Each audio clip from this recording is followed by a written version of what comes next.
Olá, eu sou o Renato Coelho e nesse vídeo aqui eu vou mostrar como você cria funções dentro do Python. Se você reparar, existem muitas funções built-in dentro do Python. As funções built-in são aquelas funções que já vêm por padrão dentro da própria linguagem. Então, por exemplo, existe a função round, existe a função len, existe algumas funções que você consegue fazer algum tratamento de dado, mas muitas vezes você precisa customizar alguma coisa que talvez a linguagem não tenha, ou que seja muito específico do desenvolvimento que você está fazendo.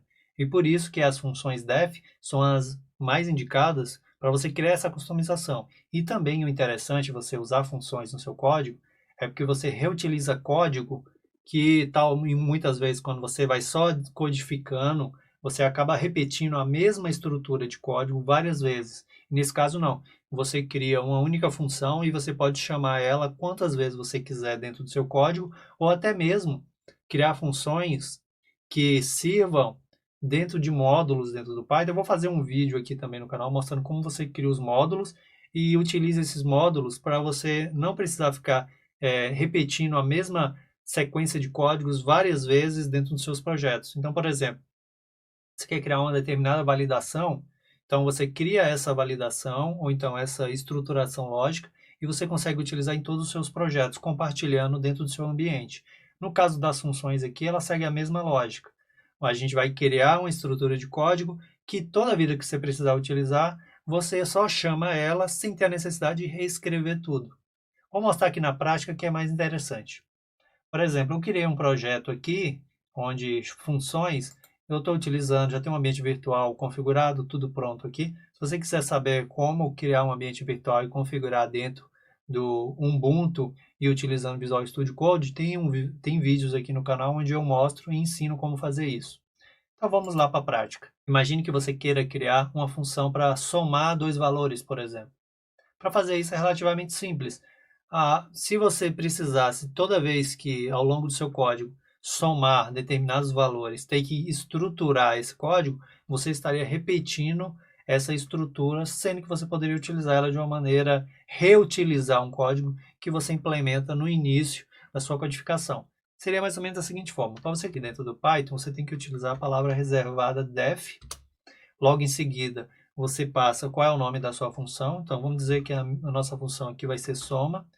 Então, aqui a gente vai receber por padrão um número 1 e logo em seguida, número 2. Logo após aqui, você pode colocar dois pontos e aqui dentro você coloca qual seria a operação que você quer fazer. Então, nesse caso aqui, eu vou criar a variável chamada soma igual número 1 mais número 2. E logo em seguida aqui a gente utiliza o método return. Por que é importante esse método return?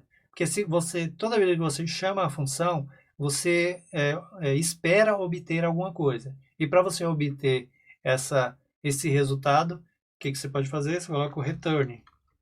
E logo em seguida eu coloco aqui soma. Mas isso nada impede de você retornar um print ou então essa sua função, não retornar um dado, mas fazer uma determinada operação, criar um diretório, remover um diretório, movimentar um arquivo. Efetivamente, essa função ela não vai te retornar nada, ou pode te retornar um status dizendo que se fez ou não aquela execução, mas aí também vai depender da sua necessidade. Mas nessa nossa implementação aqui, que é básica, eu vou mostrar aqui como você cria as funções e ao mesmo tempo já utiliza o return. Então pensa da seguinte forma: a gente vai usar uma função que ela recebe como parâmetro dois parâmetros obrigatórios, dois números. Para poder executar essa função, a gente chama logo em seguida. Então, a partir do momento que você define a função, você pode chamar ela n vezes, se você assim necessitar. Então, nesse caso aqui, vamos colocar aqui o seguinte: vou criar uma variável chamada x. Aí, nessa variável, aí eu vou invocar a função soma da seguinte forma: eu chamo a função e passo os valores. Então, no caso aqui, eu vou colocar o valor 5, espaço, o valor 10. Logo em seguida aqui, se eu quiser visualizar aqui, eu dou um print e coloco x, para a gente poder visualizar se realmente ele está fazendo a soma adequada e está retornando o valor que a gente espera. Então, se a gente vir aqui e executar o nosso código, a gente obtém aqui um retorno igual a 15. Por quê? Aqui dentro, nossa função recebeu de maneira obrigatória dois números, e aqui dentro ele fez a soma. Número 1 mais número 2 igual a soma, e ele retorna para a gente, por retorno dessa função, o que nós esperamos. Então aqui a gente passou 5 e 10, ele veio e retornou aqui o número 15. Se eu passar, por exemplo, aqui, ao invés de 5, 50, e rodar, ele vai retornar para a gente 60. E aqui vai depender. Dois pontos interessantes quando você está trabalhando com funções é que você tem a questão de você tem parâmetros obrigatórios ou parâmetros opcionais. Quando você passa assim somente qual é o parâmetro que você gostaria de obter, automaticamente ele já assume que ele é um obrigatório. Agora, se você passar o chave valor para um determinado parâmetro, o que acontece? Se você não passar aquele parâmetro, ele assume por padrão ou por default o parâmetro que a função já definiu, que é, por fato de ele ser opcional, ele assume aquele valor caso ele não receba aquela informação. Nesse caso aqui, ó, se nós tentarmos aqui executar essa função somente com um parâmetro, o que vai acontecer? Ela vai retornar para a gente uma exceção. Ó. Tem um type erro na soma e diz que está faltando o argumento num2. Porque no caso aqui a gente diz que é obrigatório. Agora imagine que se eu colocasse como opcional o número 2, como opcional e ao mesmo tempo passasse um valor padrão, default. A gente faz da seguinte forma, eu posso colocar igual. Se ninguém passar nada nessa nossa função, a gente sempre vai colocar o número 10 aqui, por exemplo. No momento que eu faço isso aqui, ele passa a ser opcional. Então, se eu não passar somente um atributo, ele vai pegar esse atributo, vai executar minha soma, só que a gente sabe que ele vai assumir como número 2 o valor default aqui. Então, se eu rodar novamente aqui, ó, ele não vai mais executar esse erro. Ó, ele fez o cálculo, só que ele fez o cálculo da seguinte forma. Como eu não passei dois números, ele assume que o segundo número é igual a 10. Se eu vier aqui e passar outro número, eu vou passar um 5, por exemplo. Ele não pode mais dar 60, ele vai ter que dar 55. Então, vamos executar. Ó, ele assumiu 55. Então, nesse caso aqui, você tem várias maneiras de criar essa função. Que nem eu comentei, você também pode simplificar ela. Nesse caso aqui, o que eu fiz? Eu criei uma variável dentro da função. Deixa eu tirar aqui o número default para a gente poder voltar aqui. Eu criei uma variável aqui dentro e depois eu retornei o valor da variável. Mas o que eu poderia fazer? Eu poderia, no momento do retorno, já efetuar a soma e retornar. Então, eu faria da seguinte forma. Eu posso apagar essa última linha aqui para poder simplificar o código.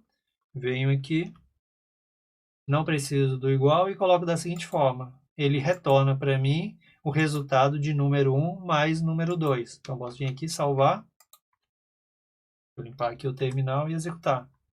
Exatamente isso. O que eu fiz? Eu tinha uma função com 3 linhas, agora eu tenho uma função com 2 linhas. Então, isso aqui você simplifica de certa forma. É uma das maneiras mais básicas para você poder criar funções dentro do Python. Mas também existem as funções ocultas, ou as funções lambda, que seguem exatamente a mesma lógica. Deixa eu fazer o seguinte aqui, deixa eu comentar esse texto aqui, que aí a gente vai criar uma função lambda para vocês visualizarem como é que funciona essa estrutura. Que são funções que eles falam funções ocultas. Para poder criar uma função oculta, uma função lambda, vamos seguir a mesma lógica da nossa função aqui, soma. Só que eu vou criar uma função em uma única linha, ao contrário dessa aqui, que no início tinha 3 linhas, eu simplifiquei ela, reduzindo para 2, mas se eu quiser simplificar mais ainda, eu posso utilizar as funções ocultas, que são conhecidas como funções lambdas. Então, nesse caso aqui, ó, a gente faz o seguinte, a gente vai criar a função criando uma variável chamada soma igual lambda. E uma vez feito isso, a gente passa agora, após lambda, a gente passa quais são os parâmetros que essa função recebe no 1, vírgula, no 2. A gente coloca 2 pontos e logo em seguida aqui a gente faz a soma. Então, da mesma forma, no 1 mais no 2. É simplesmente isso aqui, você está fazendo exatamente a mesma coisa utilizando o método def, só que aqui a gente está usando as funções ocultas, que é a que você atribui dentro da variável.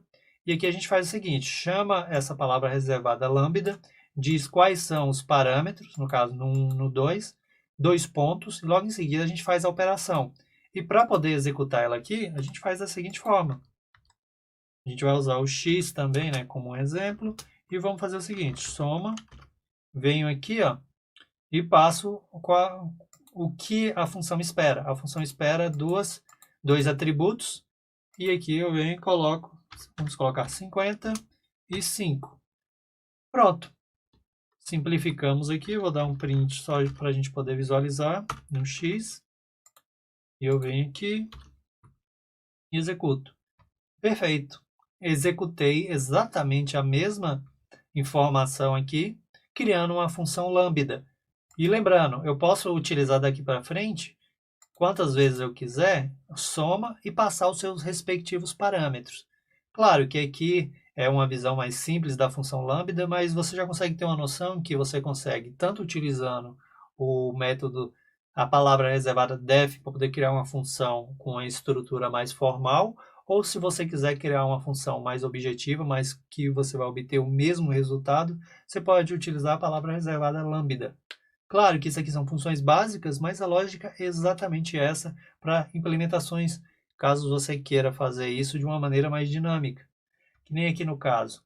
Se eu quisesse aqui, por exemplo, trabalhar somente com uma variável, então, sei lá, uma variável eu faria da seguinte forma, e aqui eu poderia colocar um valor fixo aqui, ó. Então, o que eu estou fazendo? Soma 10. Vamos dizer que a nossa função lambda aqui, a gente vai atribuir o nome dela soma 10. Você passa um valor e ela adiciona mais 10 e retorna para você. O que a gente vai fazer aqui? É a mesma coisa, só que agora a nossa função aqui lambda, ela espera exatamente somente um parâmetro. Por quê? Ela recebe um parâmetro, pega esse parâmetro e adiciona, faz esse cálculo interno aqui. Feito isso, posso salvar. Deixa eu vir aqui, ó. Executar 60. Então, esse vídeo aqui foi um vídeo rápido para me mostrar como você cria as funções e utiliza, tanto utilizando o método convencional, que é utilizando a palavra reservada def, que você cria ela estruturada a sua função, que ao mesmo tempo pode retornar ou não informações, e você também cria funções utilizando as funções chamadas de funções ocultas, que são funções lambda, onde você estrutura ela em uma única linha. É uma maneira mais objetiva de você codificar as suas aplicações. Então, se você gostou desse vídeo, deixa o seu like, compartilhe, se inscreva aqui no canal e até o próximo. Muito obrigado!